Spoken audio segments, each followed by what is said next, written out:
Здравствуйте! В эфире обзор чрезвычайных происшествий в студии Юрий Осипов. Начнем с происшествий в нашем регионе. В Мирнинском районе ранее судимый местный житель подозревается в грабеже. 38-летний мужчина был неоднократно судим, в том числе за тяжкое преступление против личности. 8 марта пьяный подозреваемый проник в служебное помещение продуктового магазина, где обратил внимание на сейф, рядом с которым нашел ключ. Мужчина украл из сейфа более 20 тысяч рублей и уже собирался покинуть место преступления, но его заметила продавец.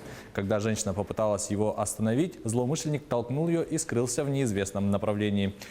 По словам подозреваемого, похищенные деньги он перевел своей знакомой в качестве подарка на 8 марта. Нерюнгринские полицейские поймали подозреваемых в краже денег с банковских карт.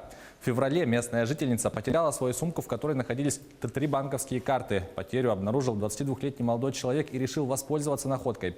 Банковские карты не были оснащены функцией бесконтактной оплаты, поэтому расплатиться в магазинах он не смог. Тогда он нашел другой способ. Подозреваемый попросил своего 18-летнего приятеля помочь ему вывести деньги через игровой профиль сервиса распространения компьютерных игр и программ, на что тот согласился. Таким образом, молодым людям удалось пополнить баланс своего игрового профиля за чужой счет на сумму около 50 тысяч рублей. В Якутске полицейские установили подозреваемого в краже портативного гаража. Пострадавшая на ночь оставила свою машину, прикрытую тентом, во дворе дома, а утром обнаружила пропажу. Сотрудники уголовного розыска в ходе оперативно-розыскных мероприятий установили безработного 31-летнего уроженца Алекминского района. По словам подозреваемого, он украл портативный гараж ранним утром и планировал оставить себе. Похищенное изъято, в отношении мужчины возбуждено уголовное дело. Теперь ему грозит срок до 5 лет. В Якутске участковые выявили 5 фактов незаконной реализации алкоголя. В ходе проведенных рейдов 2 факта продажи алкоголя в неустановленное время зафиксированы в торговых точках на улицах Автодорожная и Котенко. Возле жилого дома по улице Можайского участковый выявил факт продажи алкоголя из машины под управлением безработного 43-летнего местного жителя. В этот же день возле дома по улице Дзержинского выявлен аналогичный факт. У 38-летнего горожанина изъята крепкая спиртосодержащая продукция.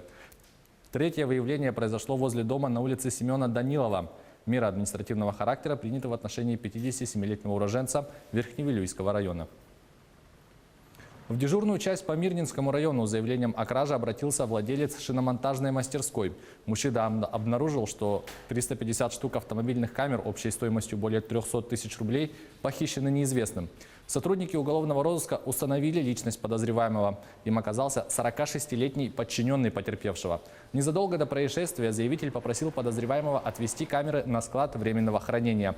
Однако предприимчивый мужчина решил поступить иначе. Он посредством мессенджера WhatsApp распространил объявление о продаже автомобильных камер и сбыл чужое имущество. Вырученные деньги он потратил на личные нужды. В его отношении возбудили уголовное дело по статье «Кража». Перейдем к происшествиям в мире. 2 поезда столкнулись на одной из станций подземки в Мехико. 1 человек погиб, десятки пострадали. Подробности в следующем материале рассказывает Елена Островская. 2 поезда столкнулись в подземке мексиканской столицы. Авария произошла на станции Такубая на западе Мехико. 1 человек погиб, больше 40 пострадали. По словам мэра города Клаудии Штайнбаум, 25 из них находятся в больницах без угрозы для жизни. Причина аварии пока неизвестна. На месте работают следственные группы. По предварительным выводам экспертов, 1 из поездов почему-то стал откатываться назад навстречу прибывающему. Столичное метро сообщило о закрытии нескольких станций в связи с аварией. Это была рубрика «Чрезвычайные происшествия». Берегите себя и до встречи в эфире.